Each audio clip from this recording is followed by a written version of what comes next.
Hey, I'm Scott Taylor, and I am a very, very satisfied patient of Dr. Ben Talei. I came in here absolutely not knowing why I was going to show up and have this done. Thought I was a little too vain, but I couldn't have done anything better for myself than this. Everything that I wanted, everything that I would have expected it to be, it actually was. To be honest with you, I couldn't be happier. So let's look at the pictures. You haven't seen these yet, so. I haven't. Oh my God.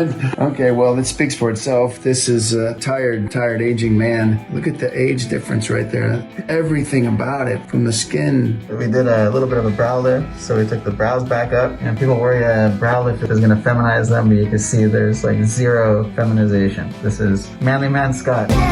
Scott said something nice, which is it's subtle, but so massive in the difference. I mean, you can just see, look how it drapes a little bit and it comes back up. But just the little things that make such a gigantic difference. So this is really cool. Did a ptosis repair. Look at that, my eyes. We did a little bit of fat repositioning just from that corner to bring it over to make everything look brighter. There's no makeup. I'm as natural here as I am there. The only thing that's changed is the surgery. And we did the face and neck all together. So. Now let's just forget about this. Look at this right here. Look how strong that is. And if you go back, you can even see how the jawline came together. You can't really tell, but there was a little bit of bulging right here. That's gone. Look at that. Everything about that is younger and tighter. And just to show everybody, Scott is a manly man. Absolutely.